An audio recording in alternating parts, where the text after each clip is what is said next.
Israel just allowed the Palestinians to have a state of their own, there would be peace in the Middle East, right? That's what you hear from UN ambassadors, European diplomats, and most college professors.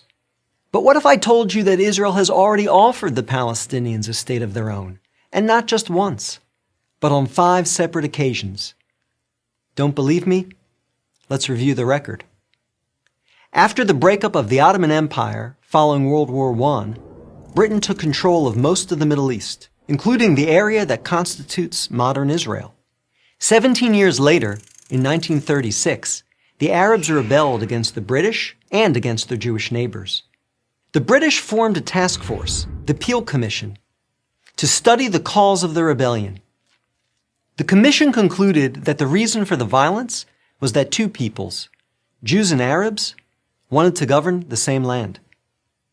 The answer, the Peel Commission concluded, would be to create 2 independent states, one for the Jews and one for the Arabs, a 2-state solution. The suggested split was heavily in favor of the Arabs. The British offered them 80% of the disputed territory, the Jews the remaining 20%. Yet, despite the tiny size of their proposed state, the Jews voted to accept this offer. But the Arabs rejected it and resumed their violent rebellion.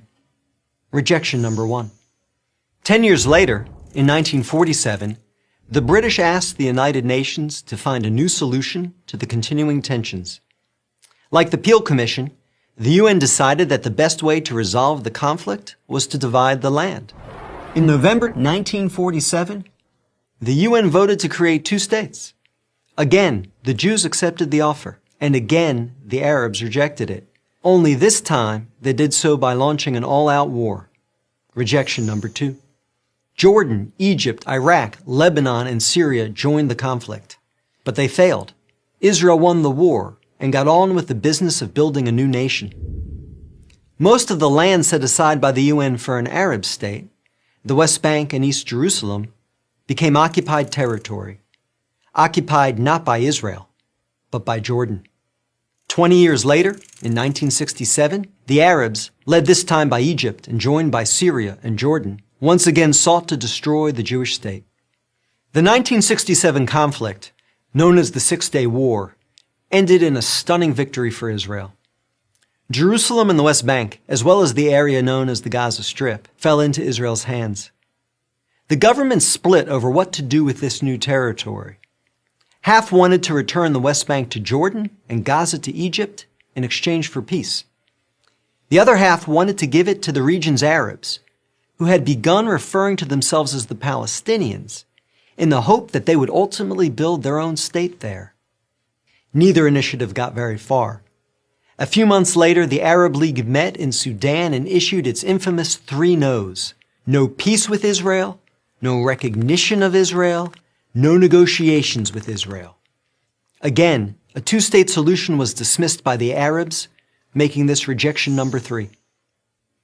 In 2000, Israeli Prime Minister Ehud Barak met at Camp David with Palestinian Liberation Organization Chairman Yasser Arafat to conclude a new 2-state plan. Barak offered Arafat a Palestinian state in all of Gaza and 94% of the West Bank, with East Jerusalem as its capital. But the Palestinian leader rejected the offer. In the words of U.S. President Bill Clinton, Arafat was here 14 days and said no to everything. Instead, the Palestinians launched a bloody wave of suicide bombings that killed over 1,000 Israelis and maimed thousands more, on buses, in wedding halls, and in pizza parlors. Rejection number 4. In 2008, Israel tried yet again. Prime Minister Ehud Olmert went even further than Ehud Barak had, expanding the peace offer to include additional land to sweeten the deal. Like his predecessor, the new Palestinian leader, Mahmoud Abbas, turned the deal down. Rejection number 5. In between these last 2 Israeli offers, Israel unilaterally left Gaza, giving the Palestinians complete control there. Instead of developing this territory for the good of its citizens, the Palestinians turned Gaza into a terrorist base from which they have fired thousands of rockets into Israel. Each time Israel has agreed to a Palestinian state, the Palestinians have rejected the offer, often violently. So if you're interested in peace in the Middle East, maybe the answer is not to pressure Israel to make yet another offer of a state to the Palestinians. Maybe the answer is to pressure the Palestinians to finally accept the existence of a Jewish state. I'm David Brog, Executive Director of the Maccabee Task Force for Prager University.